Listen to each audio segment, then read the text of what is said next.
they said back to 2001. Put that behind you. When you strap in a race car, it's a new day, it's a new race. Especially when EA you're Sports, like Talladega, where you 500, really can't think video about game company, but the real race.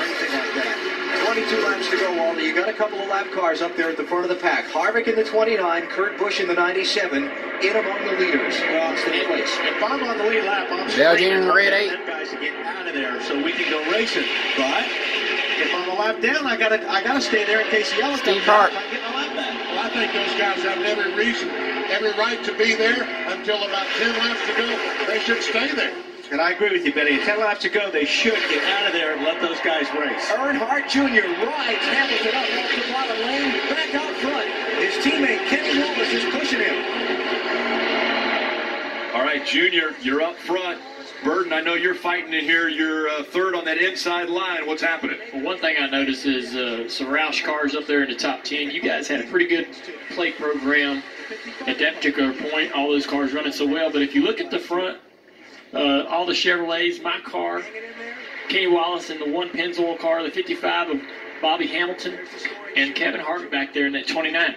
Those three teams shared a program or created a program called RAD, and we all worked together to really develop as much as we could in terms of engine power and aerodynamics, particularly at the speedways. And we always saw That's where the points lead. the Andy Petrie's team. Jeff Gordon won his last on the outside championship. front row, RCR, and of course DEI running really well this particular time through 2001 and so forth until the RAD program went away. But it was really successful. It's kind of a new program ahead of its time, right? Where multiple teams shared information. Usually all the teams wanted to keep that information from everyone. But to get better, they all joined forces, and it really benefited us, especially me, at these plate races. Andy Petrie owned that car right there in his lead, and Bobby Hamilton was driving. Andy is now director of competition at Rich Childress Racing. One of the smartest guys in the garage. Always smart, always had fast cars at Daytona and Talladega. Very innovative. Didn't mind pushing the buttons, making stuff happen. Yeah, I remember Dad talking about that program, that RAD program, how proud he was of it, and what it was going to do for all of our organizations to be stronger, working together. And here he still comes on 3 deep on the outside. What's interesting about that with your dad is I don't think, like on the track, he wasn't known to be that great of a teammate, right? Yeah. But off the track, he was knowing he needed to build the better cars he could give, the better opportunity to win races. Kind of had to get out of his comfort zone, thinking about multi-car teams and all that type of stuff. Yeah, even there's nothing to be pushed. There you go. The Dale and Jeff drafting combination, man. Nobody ever really talks about how great that was back then. Me and you just put it to such good use in this race. I can't. Who is this in third? I can't. I think it's Johnny Benson in that 10 car. Okay, I couldn't make it out. Who they had, a really good season, particularly at the plate races. They were in great position late at Daytona in 2000, I think, to win that race. Stayed out on old tires. Yep. But Dale Earnhardt Jr. They had some good momentum with that 10 car and Johnny behind the wheel. Yeah, your car's pretty good, man. You talk how you don't really run that great at the plate races or wasn't much of a plate racer, but dang, you look great to me. It's not over yet. Yeah. Well, I mean, you were in the top 3 at the end. You had a shot to win. We come to turn 3 and 4 in the last lap of this race. Up that inside line of cars. And this is about the time of the race here where you start getting your spotter. Yeah, we talked about it earlier. Finding guys who will work with you for the end. More things change. Jeff Gordon back with Kevin Harvick there. 3 wide with Bobby Labonte on the inside. Yeah. Right there. It really does. Yeah, they changed the rules and Michael the way Waltrip's the car cars behind the draft wall. and run against each other changes. Tony Stewart finished second in the spring here, so that strategy. Tony Stewart and Bobby Labonte, you see they're together now in the 2 Pontiac. Dominant, ended up being the bottom. They're going to wind up a big crash at the end of these 2 races. And the Bobby is. totally changed the way those cars work. Surprised all. At least I get to see Bobby Labonte get wrecked. Seemed like every time you got to everybody who watches my YouTube channel will understand. Make sure everything was going to do what it's supposed to do. Make sure the cars worked the way you thought they were going to work, because you never knew if they were going to do if they know the story. They did last time. Well, this year, 2001, at Bristol. How many laps of practice we used to Between me and Bobby. I mean, compared to today. And now, on Thunder 2004, I'm racing right now. Practice and all those things. I'm battling him with the championship. He's in second. Of the sport. Yeah. It's so radically different today where they just show up. So it's me and Bobby again. Yeah. Pack is wild in the back. I know we used to go out in 2001. I remember when practice started, we went out there and we were racing. Like we were side to side, 3 wide, all the way to the end of practice. And by the end of my career, you go out there and just run 4 laps, make sure there were no leaks, and you never got around Matt another Kansas car. in 17. Buddy Barrett and I, when we started this '99 car, when we would build a new car, we would go to Hickory Motor Speedway and shake it down. We wouldn't go to the racetrack, even with practice, and take a new car. We didn't have enough trust. We would go run the car somewhere before we put it in the trailer. See right there, I got a little bit of a lead on you, and I ran higher through turns 3 and 4. You know, a lot of drivers have different opinions on what they should do when they're leading as far as trying not to get too big of a lead. Some guys might drag a little brake. Some guys might lift off the gas. I would try to just run a longer distance and allow you to kind of close the gap by running low, and then come back down the racetrack in front of you once you closed up the gap a little bit. And another thing I'd like to do is, this track was kind of wore out. Look at all the cracks and all that. Your car needed to handle a little bit, and especially at Daytona, it was pretty critical when that track was wore out.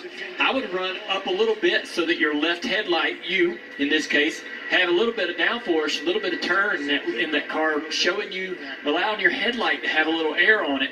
So I'd move up the racetrack just a little bit, kind of trying to be a nice guy. Hey, man, I know you don't want to run second. I know you'd rather be leading, but I'll make this easy on you. I'll help you save that right front tire if you'll stick with me. April baby, I don't know if you really thought I was doing that or not, but that's kind of my mentality while I was out there. Well, as long as we were out front of this mess, you know, sitting there where we were, there was no move coming from me, right? There was, why do I want to make a move right now, even if I could? How are you going to get yourself to the front? That's so many times those guys start to panic a little bit. I don't know, I got to go now, and that's when somebody makes a move they shouldn't have made. Yep. 2 laps down there, it'll be 3 before it's over. You know, we saw earlier, I jump out of line and Mark goes with me. Usually when I would get out of line, I was doing it with a pretty big run. I wouldn't take a run that wasn't worth it. And I knew, man, this is an awesome run. I'm going. That's what I do. Usually I wait until I get a big run before I jump out of line. Jump out of line, particularly right now. And the guy behind me thinks, I'm taking that spot. I'm going to shuffle. I wait till you almost get close, but not close enough to slow you down, then I dive down and pass you. Give you a little slingshot. And I was lucky, man. I had a lot of help. There were days when it didn't feel like I had a ton of help. But for most of these races, fake high and dive. We had a lot of people wanting to latch onto the back of the car and go forward. And Matt Kenseth, he's finally cleared Bobby Hamilton, was able to get to the end of this front 4 cars. Ford Taurus and Chevy Monte Carlo. Neither of those exist no more. Really good competitor, teammate with Matt for a long time. Brought everything he had to every single race. Wilson has been evicted. See that? Yeah, you see that volleyball? That's Wilson. We carried that volleyball with us at 2001 Dover when we came back after 9/11 and won the race. American it was flag. in the passenger side riding along with me. You know why Tony Jr. stuck it in there? I was a big Castaway. Where was it? At Dover. You put it in the car? Yeah. So I was a big fan of Castaway the movie, big Tom Hanks fan. And I told Tony Jr. one day, I'm talking to him, we're frustrated about the car, and I said, I asked a question or said something, and he didn't reply. And I said, man, you know, it really annoys me when I ask you a question or say something and you don't reply to me. And I think he knew that, so he would do that a lot. And I said, sometimes I feel like I'm out here on an island by myself, like Tom Hanks in the movie Castaway. And so we're running at Dover in that race after 9/11 in 2001. And I said, I asked him something. He said, why don't you ask Wilson? I was like, what are you talking about? And he's like, look over in the passenger seat. And he has tie wrapped that volleyball into the roll bar. It had been in the car half the race. I didn't even know it. I climbed into the car to start the race. Didn't even see it. And so, you know, we went in the race, hold up the volleyball in victory lane.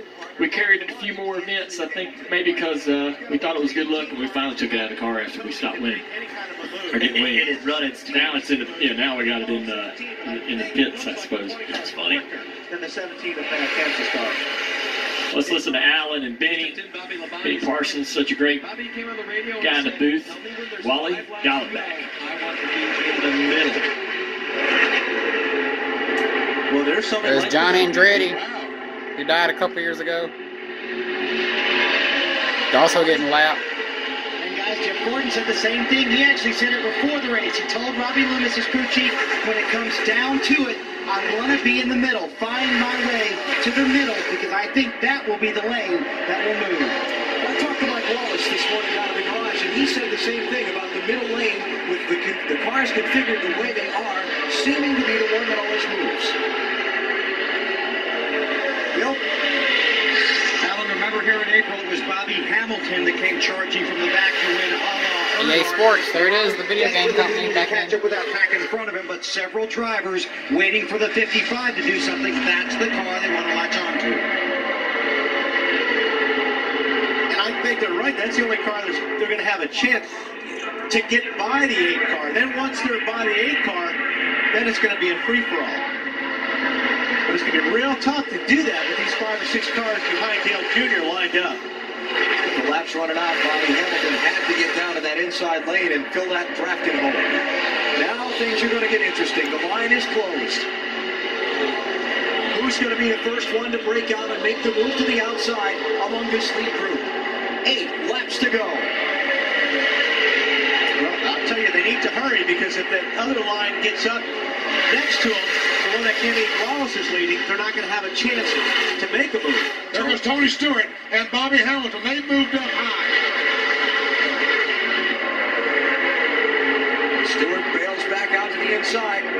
Is he just trying to shake Hamilton and get Bobby up behind him? Could be. If he did, it worked. Teammate.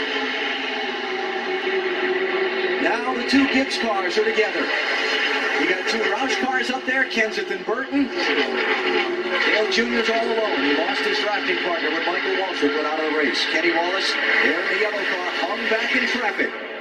Here comes Stewart, outside of Kenseth.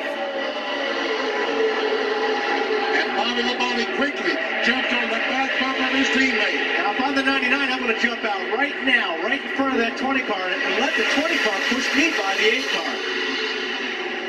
Tony Stewart rode around at the back of the pack all race long, hoping to avoid the big wreck. Now, in the final laps, he's on the charge. Racing Benson for 3rd. Now to the outside of Burton for 2nd.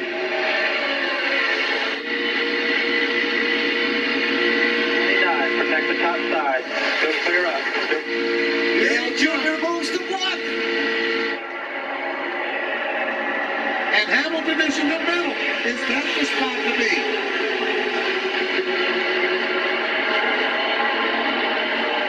Bobby Labonte gets hung on the outside.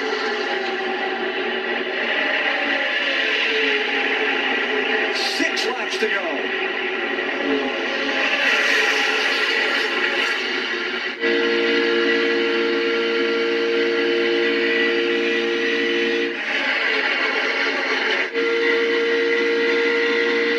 Here comes the run. Stewart with the run to the inside. Inside, he's there. He had the left side wheels down on that line.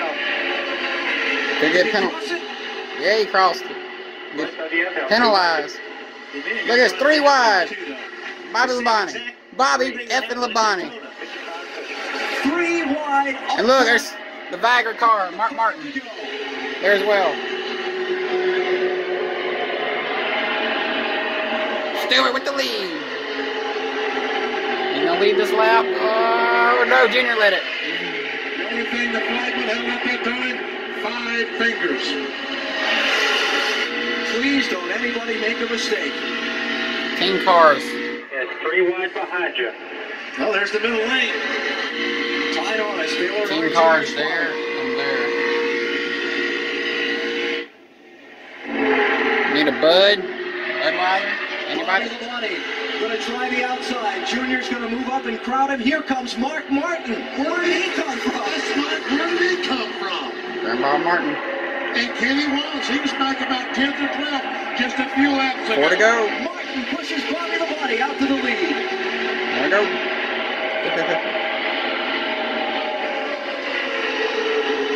Lead this lap. 4 to go. Labonte led 24 laps earlier today. He's got a bit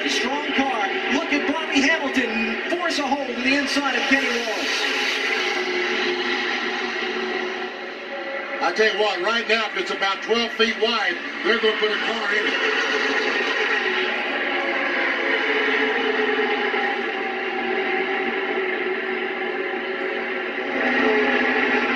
There's Robert Preston, the 77 car. There comes Stewart. Look at Tony Stewart. Look at that run. Stewart to second. Now 2 team cars, the 2 Gibbs. The 2 Gibbs cars up front. The young Coach Joe Gibbs team. Only been in it for less than 3 years. 3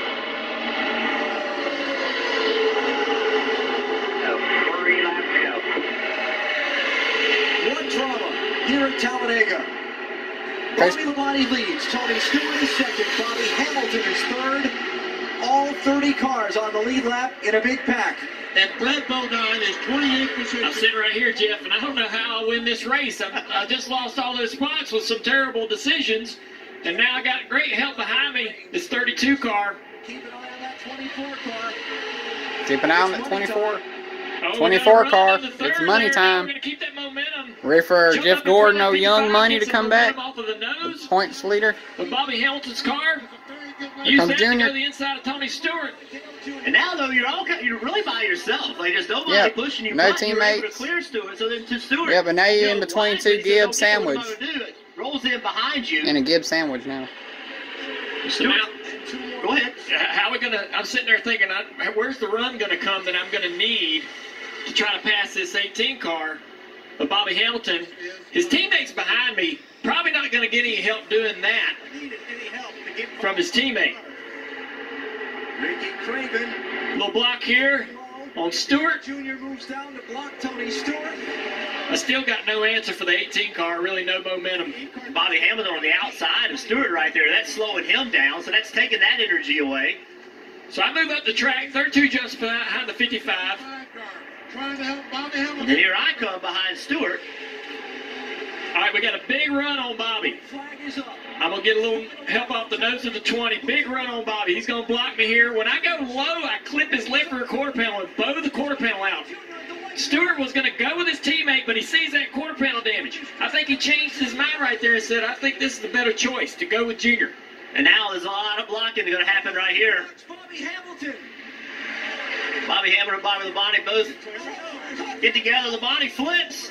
Benson hard into the outside wall. Cars everywhere. Now NASCAR, though, all this going on, NASCAR is going to let us race. They're going to let us race, so it's 3-car battle. Side by side, and you went with me. Thank you. Thank I you. knew you owed me for this race. We worked together. We worked together so good all day long. It pays off. This one right here, when I watch this, though, I have to tell you, I'm embarrassed. Why I didn't go up here and just side draft Tony Stewart, huge, and I could have pulled him back and ran second, but I didn't know better in 2001. We were talking about that. Like, when did the side draft happen? Right? When did the side draft start to happen? When did drivers start to think, oh,